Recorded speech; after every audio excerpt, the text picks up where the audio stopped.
మహానగర అభివృద్ధిలో కీలకంగా భావిస్తున్న గాంధీనగర్ ప్రాజెక్టుకు కేంద్ర రక్షణ శాఖ నుంచి అనుమతులు లభించాయి. మూసీ నది పునరుజ్జీవ ప్రాజెక్టులో భాగంగా బాపుగఢ్ వద్ద తెలంగాణ ప్రభుత్వం ప్రతిష్టాత్మకంగా చేపట్టనున్న ఈ ప్రాజెక్టుకు గ్రీన్ సిగ్నల్ రావడంతో పనులకు మార్గం సుగమమైంది.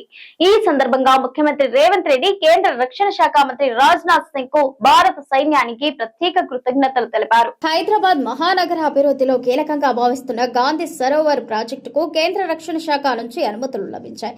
మూసీ నది పునరుజ్జీవన ప్రాజెక్టులో భాగంగా బాపుగఢ్ వద్ద తెలంగాణ ప్రభుత్వం ప్రతిష్టాత్మకంగా చేపట్టనున్న ఈ ప్రాజెక్టుకు గ్రీన్ సిగ్నల్ రావడంతో పనుల అమలుకు మార్గం సుగమమైంది. ఈ సందర్భంగా ముఖ్యమంత్రి రేవంత్ రెడ్డి కేంద్ర రక్షణ శాఖ మంత్రి రాజ్నాథ్ సింగ్ కు భారత సైన్యానికి ప్రత్యేక కృతజ్ఞతలు తెలిపారు.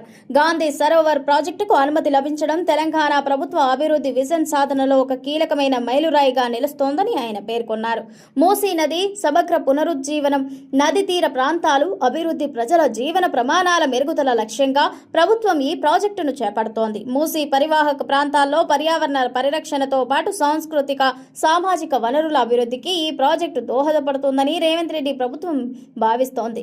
గాంధీ సరోవర్ ప్రాజెక్టు పూర్తయితే మూసీ నది పరిసర ప్రాంతాలు పర్యావరణ పరంగా పునరుజ్జీవం పొందడమే కాకుండా ప్రజలకు ఆహ్లాదకరమైన ప్రజా స్థలాలు, వినోద కేంద్రాలు, సాంస్కృతిక వేదికలు అందుబాటులోకి రానున్నాయి. అలాగే పర్యాటక రంగానికి కూడా ఇది కొత్త ఊపునిస్తోంది. అధికారులు అంచనా వేస్తున్నారు. మూసీ రివర్ ఫ్రంట్ ను అంతర్జాతీయ ప్రమాణాలతో అభివృద్ధి చేసి ప్రజలకు మరింత ఆకర్షణీయంగా తీర్చిదిద్దే దిశగా ప్రభుత్వం ప్రణాళికలు రూపొందిస్తోంది.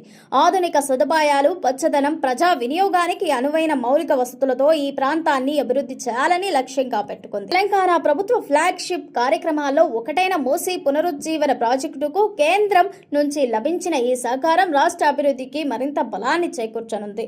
బాపుగఢ్లో గాంధీ సరోవర్ పనులు త్వరలోనే ప్రారంభమయ్యే అవకాశాలు కనిపిస్తున్నాయి. ఈ ప్రాజెక్టు పూర్తయితే హైదరాబాద్ మహానగరానికి మరో ప్రతిష్టాత్మక పర్యాటక పర్యావరణ కేంద్రం అందుబాటులోకి రానుంది.